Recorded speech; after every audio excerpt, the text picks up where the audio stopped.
pattern has two different versions and they're both basically the exact same. The only difference in the second version is that we're not going to be crocheting this little loop here. Depending on which one you guys like more, I will be putting timestamps into the description so that you can click to whichever parts that you need in order to create whichever pattern you want. So with that being said, let's get started. So we're going to start off with the cherry for the pattern. I'm going to be using this bright red. This yarn recommends using a 5mm hook, but unfortunately I don't have that, so instead I'm going to be using this double-ended hook but staying on the 4mm end for the entire pattern. To start off, grab your yarn, and today we're going to be starting off with a magic ring. And if you don't know how to make a magic ring, don't worry, I will show you. So you're going to take your two fingers, your index finger and your middle finger, you're going to face it this way and basically use your thumb to pinch the yarn and then wrap the yarn around until it meets, and then wrap it just enough so that it creates an X on your fingers, and then you're going to use your ring finger to basically pinch it. So there's a lot of pinching going on. And this is where you would take your hook and you're gonna push it under so that it's kind of in between this little X that you created, and make sure that your hook is facing downwards and then pull that side so it kind of creates like this little loop. You're gonna slowly turn your hook upwards. This is where it gets a little tricky. You're gonna put your hook under this little part of the X here, pull this loop through this. So essentially you're making a chain. It can be a little difficult, but make sure you're just not holding this too tight. Then you're gonna pull your fingers out slowly, make sure you're pinching this part, and then you have your little magic ring, and it looks like this. You call it a magic ring because this little circle that you created here is the ring that you're going to be crocheting into. I mostly work in rows, but because we're doing a magic circle today, we're going to be working in rounds. So what that means is we're just basically going to be working around. Just as simple as that. So for the first round, we're going to make 6 single crochets into this big ring that we made. So to make a single crochet, you put your hook through this big circle, yarn over, and pull it through that big circle. And now it's going to look like it has 2 loops on your hook. Make sure you pinch this little part here so that it doesn't move around too much. Then you're going to yarn over, make sure that your hook is facing downwards, and then pull through both of those loops. And that's your single crochet. And now you're going to do that 5 more times, and I'll tell you what to do next. Now that you have your 6 single crochets, to double check, you can turn your little thing that you made to the side and count the stitches that you made. So here you can see 1, 2, 3, 4, 5, 6. Once you have 6, you are right on track, and you're going to take this little tail end here and pull tight. Now you kind of have like this little half circle looking thing. Now we're going to be starting round 2. To start off round 2, make a single crochet into the first stitch that you made. So just like the ones that you counted, the 6 that you counted, you're going to put it into this little V here that you can see. It might be a little bit difficult, but you can use your finger to just kind of pull apart the yarn so that your hook can go through. So as you can see here, it kind of looks like you have a V and then another loop, and then you're going to yarn over, pull through that V, yarn over again, and then pull through those 2 loops. And that's your first single crochet for the second round. So before we continue, we're going to take a stitch marker, and as you can see here, there's like 2 little loops, another V sticking out from behind the hook. Take our stitch marker and just put it through both of those. And it'll look like this. Make sure to close it. And the reason we use a stitch marker is so that when we're working in rounds, we don't lose our place. The next stitch you see here, in this one, we're going to make an increase. And basically what an increase is, you basically do the exact same thing twice into 1 stitch, and that's what you call an increase. So we're going to be making 2 single crochets into this stitch. So if you're hooked through, yarn over, pull through, yarn over, pull through both of those loops, and then put your hook through the exact same stitch and do the exact same thing. And now you have your increase. Now we're just going to be doing the exact same sequence all around until you meet your stitch marker again. So in this one, it's 1 single crochet.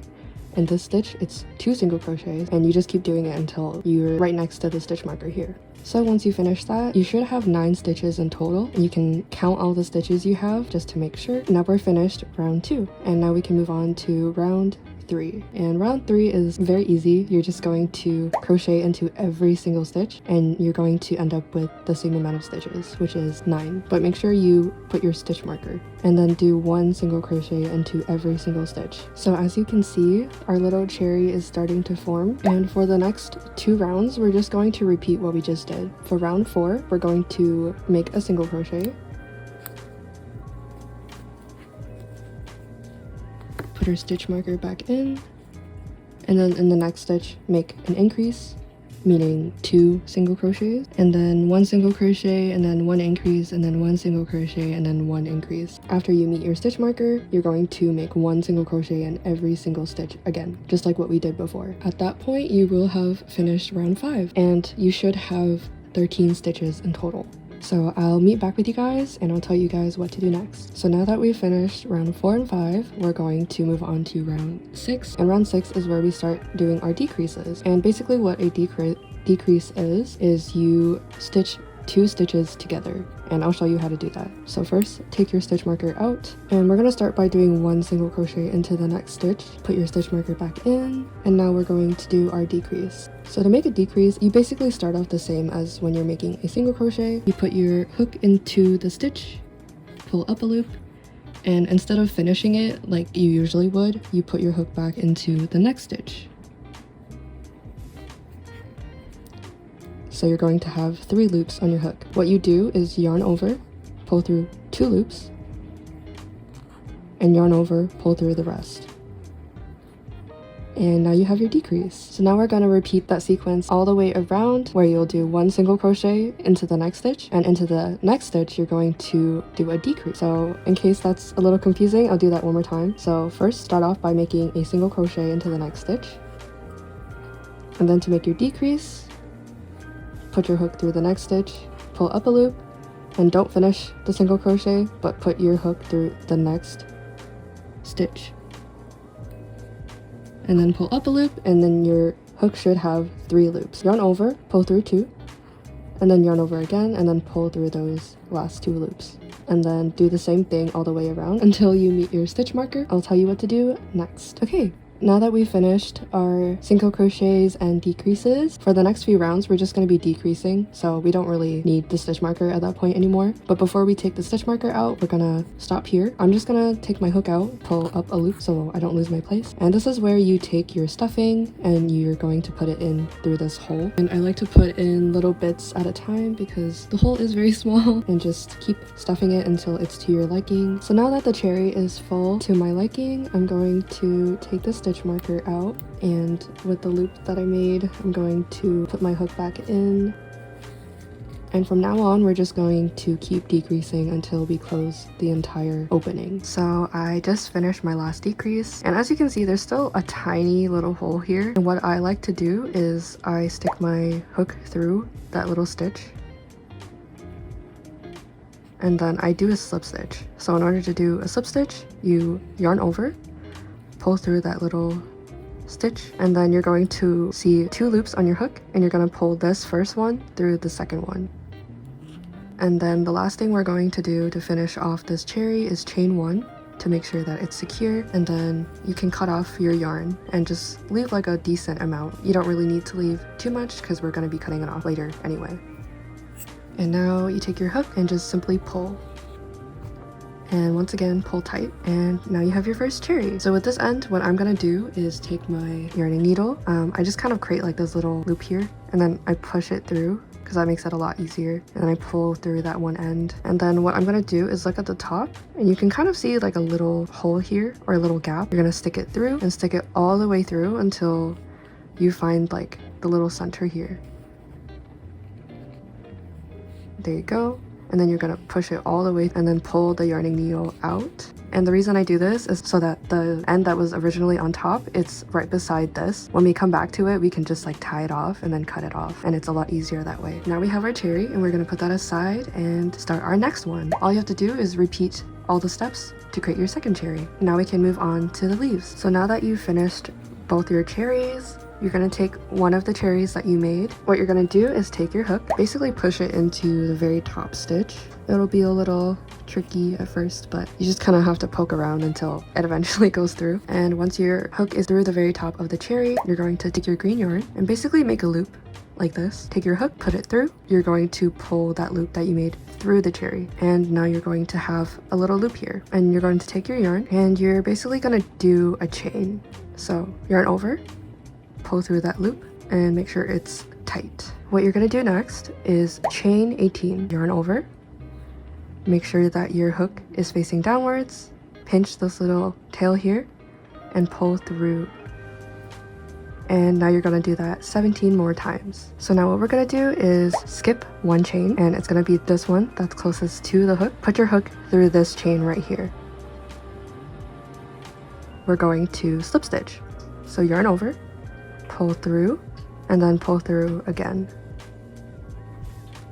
And then you're gonna do that 8 more times. So you're gonna do another slip stitch into every one of these stitches. You're gonna do that 8 more times. So as you can see, this little tail that you made is facing this way.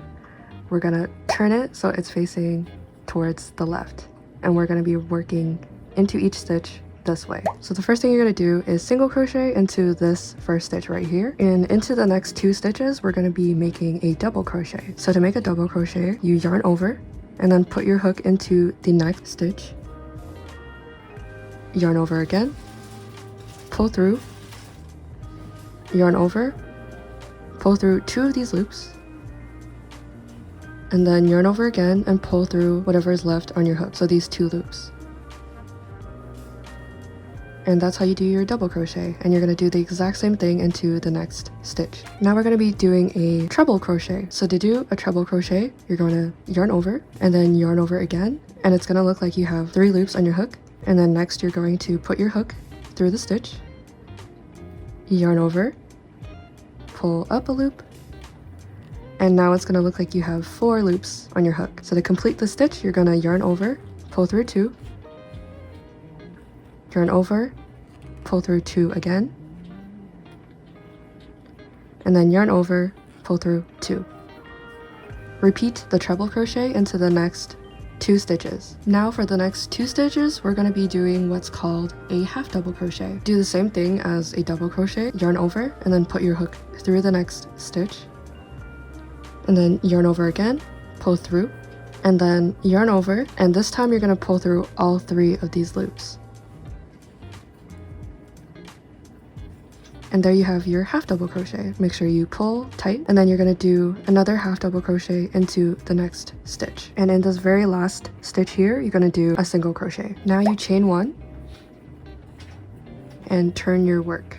So now we're going to be doing the exact same thing into the back ridges of this leaf. So we're not going to be inserting our hook into these stitches. We're going to insert into these very back stitches and repeat this same sequence that you did on this side of the leaf. So I put in my first single crochet for this side of the leaf. The only difference is that since we're going to be going this way, we're going to be doing 2 half double crochets first, and then 3 treble crochets, and then 2 double crochets. It's reverse of this side. And then at the very end here, we're going to do our single crochet. So now we've finally finished our first leaf, and we're going to go on to our second leaf. So to start, we're going to chain 11.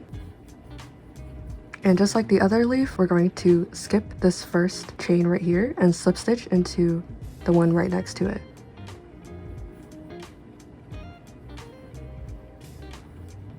And then we're going to chain into every single one except for the very one at the end. And just like the other side, we're going to turn our work so that this tail is pointing towards the left, and you repeat the exact same steps that you did for your first leaf. So once you finish your second leaf, with the space that we left earlier, we're going to slip stitch into that little space. And now we're going to slip stitch one more time into the other leaf. So with this little gap here, this is where you're going to slip stitch. Now we will chain 60. So now that we've created our little loop, we're going to take our leaves and basically flip it to the back, and we're going to slip stitch it into the very center here. As you can see here, there are 2 little loops here. You're going to put it through and then take your yarn and slip stitch. And now we have our little loop, our leaves, and now we just need to create the other stem for the other cherry. So what we do next is we're going to chain 9, take our other cherry, and we're going to poke our hook through the very top. And once again, we're going to slip stitch. And once you get to this point, you're going to chain 1 and leave a little tail and cut off your yarn. And this is what it looks like right now. It looks a little crazy because of the end, but don't worry, we're gonna work on that right now. So what you do with this little end at the very top here, just make sure you pull it tight, and then you're gonna take your yarning needle, make a little loop, push it through the yarning needle, and you're going to put it through the same hole that it's coming out of and then push it through the entire cherry until it reaches the other side. Pull so that it comes all the way out, and then do the same thing for the other cherry. What I like to do is I kind of just take the ends and tie them.